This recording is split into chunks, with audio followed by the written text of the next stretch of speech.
எல்லாருக்கும் வணக்கம். இந்திய அரசியல் சாசனம் நம்ம தமிழ்நாட்டில் இருக்கிற எல்லாருக்குமே கொடுத்துருக்கிற உரிமையில் ரொம்ப ரொம்ப முக்கியமானது ஓட்டிங் ரைட், வாக்குரிமை. ஒரு மனுஷன் உயிரோடு இருக்கான்றதுக்கு அடையாளமாக இருக்கிறதுல அவனோட ஓட்டுரிமை ரொம்ப முக்கியம். அதனால தான் voting is not only our right but also our life. ஒரு முக்கியமான விஷயத்தை பற்றி இப்போ நான் உங்ககிட்ட ஷேர் பண்ண போகிறேன். இது நான் ஃபஸ்ட்டு கேள்விப்பட்ட உடனே எனக்கே ரொம்ப ஷாக்கிங்காக தான் இருந்தது. இப்போ நான் பேசிகிட்டு இருக்கிற இந்த நேரத்தில் தமிழ்நாட்டில் இருக்கிற நம்ம யாருக்குமே ஓட்டு போடுற உரிமையே இல்லைன்னு சொன்னால் நம்புவீங்களா? நான் நீங்கள் உட்பட யாருக்குமே அது இல்லை. நான் பயமுறுத்துறேன்னு நினைக்காதீங்க, அதுதான் நிஜமும் கூட. கொஞ்சம் ஏமாந்தால் நம்மளை மாதிரியே இன்னும் லட்சக்கணக்கான பேருக்கும் இதே நிலைமை தான். ஓட்டு போடுற அந்த உரிமையே இல்லாத மாதிரி ஒரு நிலைமை வந்தாலும் வரலாம். இதுக்கு மெயின் ரீசன் அந்த எஸ்ஐஆர், ஸ்பெஷல் இன்டென்சிவ் ரிவிஷன், சிறப்பு தீவிர திருத்தம். இப்போது இந்த எஸ்ஐஆர் நம்ம தமிழ்நாட்டில் எப்படி ஒர்க் ஆக போகுது? கடந்த ஜனவரி மாதம் எடுத்த அந்த கணக்கெடுப்பில் 6,36,00,000 வாக்காளர்கள் நம்ம தமிழ்நாட்டில் இருக்கிறாங்க. ஆனால் அவங்க யாருக்குமே இந்த ஓட்டு போடுற உரிமையே இல்லை. அந்த பிஎல்ஓன்னு சொல்லுவாங்க, பூத் லெவல் ஆஃபீஸர்ஸ், வாக்குச்சாவடி நிலை அலுவலர். அவங்க தான் வீடு வீடாக போய் அந்த ஃபார்மை கொடுப்பாங்க. அதை நம்ம ஃபில்அப் பண்ணி கொடுக்கணும். அதை தேர்தல் ஆணையம் அதை எடுத்துகிட்டு போய் அதை ஸ்க்ரூட்டினைஸ் பண்ணி அது எல்லாமே கரெக்டாக இருக்கான்னு செக் பண்ணி பார்த்ததுக்கப்புறம் அந்த வாக்காளர் பட்டியலை வெளியிடுவாங்க. அந்த வாக்காளர் பட்டியலில் நம்ம பேர் இருக்கணும், அப்போ தான் நம்மளால் ஓட்டு போட முடியும். அந்த புது பட்டியல் வர்ற வரைக்கும் நம்ம வாக்காளர்களான்றது அது உறுதியே செய்ய முடியாது. இன்கேஸ் அந்த புது பட்டியலில் நம்ம பேர் இல்லைன்னா அது ஒரு தனி ப்ராசஸ், அது ஒரு தனி ஃபார்ம், அது ஒரு தனி கிளைம்ன்ற மாதிரி அது ஒரு வேறு வேலை. ஸோ இந்த மாதிரி நிறையா சிரமங்கள் குழப்பங்கள் இருக்கிறதுனால மக்களுக்கு இது மேலே ஒரு கன்ஃபியூஷன் ஒன்று இருக்குது. இது என்ன வெரிஃபிகேஷனா இல்லை ஒரு மறைமுக ரீரெஜிஸ்ட்ரேஷனா இல்லை இது ஒரு நியூ ரெஜிஸ்ட்ரேஷன் மாதிரியே தானா அப்படின்ற மாதிரி நிறைய கன்ஃபியூஷன் இருக்குது. அவங்க செய்ய வேண்டியதெல்லாம் ஒன்று தான். இந்த மாதிரி வீடு வீடாக போய் அந்த எனிமரேஷன் ஃபார்ம் நம்ம ஃபில்அப் பண்ணி கொடுக்கும்போது அதுக்கான அக்னாலேஜ்மெண்ட்டை அந்த பிஎல்ஓ அந்த ஆஃபீஸர்கிட்ட இருந்து நீங்கள் வாங்கிக்கணும். அது ரொம்ப ரொம்ப முக்கியம். இது நான் சொல்கிறது வாக்காளர் பட்டியலில் ஆல்ரெடி உங்கள் பேர் இருக்கிறவங்களுக்கு நான் சொல்கிறேன். இப்போ புது வாக்காளர்கள், ஃபஸ்ட் டைம் ஓட்டர்ஸ், அவங்களுக்கு ஃபார்ம் 6ன்னு ஒன்று இருக்குது. அதை நீங்கள் ஃபில்அப் பண்ணி நீங்கள் உங்கள் ஏரியாவில் இருக்கிற சம்மந்தப்பட்ட அந்த உங்கள் அலுவலகத்தில் நீங்கள் டைரெக்டாகவும் சப்மிட் பண்ணலாம், இல்லை நீங்கள் ஆன்லைன்லேயும் சப்மிட் பண்ணலாம். அப்படி ஆன்லைனில் நீங்கள் சப்மிட் பண்ணிங்கன்னா அதுக்கான ஸ்க்ரீன்ஷாட்டை எடுத்து வச்சுக்கோங்க. ஃபோனில் மெசேஜ் வரும், அதை சேவ் பண்ணி வச்சுக்கோங்க. அப்ராடில் இருக்கிறவங்க கூட அந்த எஸ்ஏஆர் ஃபார்மை டவுன்லோட் பண்ணி நீங்கள் அதை ஃபில்அப் பண்ணி சப்மிட் பண்ணலாம். அதுக்கான அக்னாலேஜ்மெண்ட்டை வாங்கி வச்சுக்கோங்க. ரொம்ப முக்கியமாக உங்களோட பிஎல்ஓ அந்த ஆஃபீஸர் யாருன்னு தெரிஞ்சு வச்சுக்கோங்க. இந்த தேர்தல் ஆணையம் அந்த வெப்சைட்டில் போனீங்கன்னா அந்த பர்டிகுலர் பிஎல்ஓ ஆஃபீஸரோட ஃபோன் நம்பர் கூட நீங்கள் எடுத்து வச்சுக்கலாம். இன்கேஸ் உங்களை யாரையும் ரீச் பண்ணலை, இல்லை உங்களுக்கு அந்த ஃபார்ம் கிடைக்கல அப்படின்னா நீங்கள் அவரை காண்டாக்ட் பண்ணி அந்த ஃபார்மை வாங்கி நீங்கள் ஃபில்அப் பண்ணி நீங்கள் சப்மிட் பண்ணலாம். ரொம்ப முக்கியமாக அதுக்கான அக்னாலேஜ்மெண்ட்டை வாங்கி வச்சுக்கோங்க. இது எல்லாமே சரியாக செஞ்சாலும் இந்த எஸ்ஐஆர் மேலே சில டவுட்ஸ் இருக்குது. அது என்னென்னா, இந்த 6,36,00,000 வாக்காளர்களுக்கு ஒருத்தர் விடாமல் இந்த ஒரே மாதத்துக்குள்ளே எப்படி எல்லாருக்குமே அந்த ஃபார்ம் போய் ரீச் ஆகும்? ஒன்று. ரெண்டாவது, நீங்கள் வரும்போது வீட்டை பூட்டிட்டு வேலைக்கு போயிட்டு என்ன பண்ணுறது?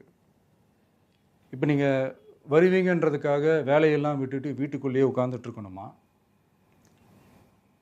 ஸோ இதில் மெயினாக பாதிக்கப்பட போகிறது உழைக்கிற மக்கள், ஏழைகள், வேலைக்கு போகிற பெண்கள். இவங்களுக்கு யார் கரெக்டான அந்த பதில் சொல்ல போகிறது? ஒரு நியாயமான எஸ்ஐஆர்னால் என்ன நடக்கணும்? இப்போது இறந்து போனவங்களை மார்க் பண்ணி அதுலேருந்து டிலீட் பண்ணணும். இப்போ போலி வாக்காளர்கள் இருந்தாங்கன்னா அவங்கள மார்க் பண்ணி டிலீட் பண்ணணும். இப்போ ஆல்ரெடி ஓட்டு இருக்கிறவங்களுக்கு எதுக்கு இந்த ரெஜிஸ்ட்ரேஷன் என்ற பேரில் இவ்வளவு குழப்பங்கள் அப்படின்றது தான் எங்கள் கேள்வி. இப்போ புதுசாக வர வாக்காளர்களையோ இல்லை ஓட்டு இல்லாதவங்களையோ சேர்த்தா பத்தாதா? இப்போ ரீசெண்டாக நடந்த இப்போ எலெக்ஷன் 2021, 24 எப்படி எல்லாருமே ஓட்டு போட்டோம்? அதில் ஓட்டு போட்டவங்க கூட இப்போ புதுசாக ரெஜிஸ்டர் பண்ணணும்னா அது ஏன் அந்த கன்ஃபியூஷன் அப்படின்றதான் நாங்கள் கேட்குறோம். அதனால தான் நாங்கள் எஸ்ஐஆரை எதிர்க்கிறோம். இப்போ புதுசாக சில கம்ப்ளைண்ட்ஸ்லாம் வர ஆரம்பிக்குது. அது என்னென்னா முக்கியமாக நம்மளுடைய டிவிகே தோழர்களுக்கு அந்த ஃபார்ம் கிடைக்க மாட்டேங்குது, கொடுக்க மாட்டேன்றாங்க அப்படின்ற சில கம்ப்ளைண்ட்ஸ். இது யார் பண்ணுறாங்க அப்படின்றது நான் தான் சொல்லி தெரிய வேணும்னு ஒன்றும் அவசியம் இல்லை உங்களுக்கு. இப்போ இருக்கிற ஆட்சியாளர்கள் அவங்களுக்கு கைப்பாவையாக இருக்கக்கூடிய சில பேர் வந்து இதை செய்ய ஸ்டார்ட் பண்ணியிருக்கிறாங்க. அதனால் மைடியர் வர்ச்சுவல் வாரியர்ஸ், இதை வந்து சாதாரணமாக எடுத்துக்காதீங்க. இது எல்லாருக்குமே அந்த ஃபார்ம் போய் ரீச் ஆகணும். இதில் ரொம்ப உறுதியாக இருங்க. அதையும் மீறி உங்களுக்கு அந்த ஃபார்ம் கிடைக்கலன்னா இருக்கவே இருக்கும் ஆன்லைன். தேர்தல் ஆணையம் அந்த வெப்சைட்டில் போய் அந்த ஃபார்மை டவுன்லோட் பண்ணி நீங்கள் ஃபில்அப் பண்ணி சப்மிட் பண்ணலாம். உங்கள் வீட்டில் இருக்கிறவங்களுக்கு நீங்கள் செஞ்சு கொடுங்க, பக்கத்து வீட்டில் இருக்கிறவங்களுக்கு செஞ்சு கொடுங்க, தெரிஞ்சவங்களுக்கு, தெரியாதவங்களுக்கு, பழகினவங்களுக்கு, பழகாதவங்களுக்கு எல்லாருக்குமே நீங்கள் தயவு செஞ்சு கொடுங்க. அண்ட் ரொம்ப முக்கியமாக நம்ம ஜென்சி கிட்ஸ், நம்ம ஃபஸ்ட் டைம் ஓட்டர்ஸ், நம்ம புது வாக்காளர்கள், நம்ம நண்பா நண்பிகள், அவங்க ரொம்ப கேர்ஃபுல்லாக இருக்கணும். நான் ஆல்ரெடி சொன்ன மாதிரி உங்களுக்கான ஃபார்ம், அந்த ஃபார்ம் நம்பர் 6, அதை கரெக்டான டீட்டெயில்ஸோட கரெக்டான உங்கள் டாக்குமெண்ட்ஸை வச்சு அதை சப்மிட் பண்ணுங்கள். ஏன்னா வரப்போகிற தேர்தலில் நீங்கள் தான், அந்த ஜென்சி வாக்காளர்கள் தான் மிக முக்கியமான ஒரு ஃபோர்ஸ் அப்படின்றது எல்லாருக்குமே தெரிஞ்ச ஒரு விஷயம். அதனால் உங்களை டிஸ்டர்ப் பண்ணுறதுக்கு, உங்கள் பேரை அதில் இன்க்ளூட் பண்ணாமல் செய்கிறதுக்கு என்னென்ன வேலைகள் செய்யணுமோ, என்னென்ன தில்லுமுள்ளு வேலைகள் செய்யணுமோ எல்லாமே அவங்க செய்வாங்க. இது நமக்கு எல்லா திசையிலையும் எல்லா பிரச்சனைகள் கொடுத்துட்டு தானே இருக்கிறாங்க. அது டிஃபால்ட்டாக நடந்துட்டு தான் இருக்கும், அது ஒன்றும் பண்ண முடியாது. ஸோ அந்த மாதிரி ஓட்டு போடுற விஷயத்துலேயும் அவங்க என்ன உத்தரமராக மாறவா போகிறாங்க? இப்போ நான் சில மீட்டிங்ஸ்லலாம் ரிப்பீட்டடாக ஒரு விஷயம் நான் சொல்கிறேன்ல, 2 பேருக்கு நடுவில் தான் போட்டி அப்படின்ட்டு. அது மேடைக்கு மேடை அவங்க அதை ப்ரூவ் பண்ணிகிட்டு இருக்கிறாங்க. அதனால் தோழர்களே, வரப்போகிற தேர்தலில் நம்ம யாருன்னு காட்டணும், நம்ம பலம் என்னன்னு காட்டணும். அதுக்காக அந்த பலமான, அந்த பவர்ஃபுல்லான ஆயுதத்தை நம்ம கையில் எடுக்கணும். அந்த ஆயுதம் வேறு எதுவுமே இல்லை, ஓட்டு, வாக்கு, ஜனநாயகம். அது இருந்தால் தான் நம்ம அந்த வெற்றியை நோக்கியே நம்மளால் பயணிக்க முடியும். தமிழ்நாடே அந்த வாக்குச்சாவடி முன்னாடி திரண்டு நிற்கணும். அதை பார்த்துட்டு தமிழ்நாடே தமிழக வெற்றி கழகமா, இல்லை தமிழக வெற்றி கழகம் தான் தமிழ்நாடா அப்படின்ற மாதிரி இருக்கணும். வீடுன்னு ஒன்று இருந்தால் தான் ஓடு மாற்ற முடியும்னு அறிஞர் அண்ணா அவர்கள் சொல்லியிருக்கிறாங்க. அந்த மாதிரி ஓட்டுன்னு ஒன்று இருந்தால் தான் இந்த நாட்டையே காப்பாற்ற முடியும். அப்புறம் இன்னொரு முக்கியமான விஷயம், அந்த எனிமரேஷன் ஃபார்ம் நீங்கள் ஆன்லைனில் நீங்கள் ஃபில்அப் பண்ணும்போது அதில் ஒரு சில ப்ராப்ளம்ஸ் வர்றதுக்கு வாய்ப்பு இருக்குது. அது உங்களுடைய ஓட்டர் ஐடியில் இருக்கிற உங்கள் பேரும், ஆதார் கார்டில் இருக்கிற பேரும், அந்த ஸ்பெல்லிங், இனிஷியல்ஸ் எல்லாமே ஒரே மாதிரி இருந்தால் தான் அது அக்செப்ட் ஆகும், இல்லைன்னா அக்செப்ட் ஆகாது. அது கொஞ்சம் கேர்ஃபுல்லாக பண்ணுங்கள். அது கொஞ்சம் யூசர் ஃப்ரெண்ட்லியாக இருக்கலாமேன்னு கேட்டதுக்கு அதெல்லாம் முடியாது, அதுக்கெலாம் வாய்ப்பு இல்லை, அதுக்கெலாம் ஆளுங்க இல்லை, பண்ண முடியாதுன்னு ரிப்ளை பண்ணிட்டாங்க.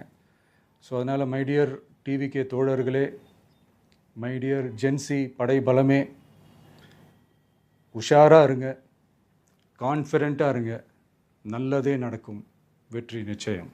மீண்டும் சந்திக்கும் வரை நன்றி, வணக்கம். எஸ்ஐஆர் என்பது வாக்காளர்களின் இறந்தவர் மற்றும் போலியான வாக்காளர் அடையாள அட்டையை நீக்குவதற்காக கொண்டுவரப்பட்டது. மேலும் எஸ்ஐஆர் என்பது இந்தியாவில் உள்ள 11 மாநிலங்களுக்கு 2026ஆம் ஆண்டு தேர்தலுக்காக இந்த ஆண்டு இறுதிக்குள் இதனை சமர்ப்பிக்க வேண்டும் என இந்திய தேர்தல் ஆணையம் உத்தரவிட்டுள்ளது.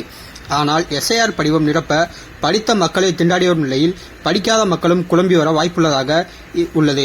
இந்த நிலையில் தமிழக வெற்றி கழகத்தின் தலைவர் விஜய் அவர்கள் எஸ்ஐஆர் குறித்து பேசுவதாவது: இந்த எஸ்ஐஆர் அதிகமாக யாருக்கும் பாதிப்பை ஏற்படுத்தும் என்றால் தின கூலி வேலைக்கு செல்வோர் மற்றும் ஏழை எளிய மக்களுக்கும் பாதிப்பை ஏற்படுத்த வாய்ப்புள்ளது.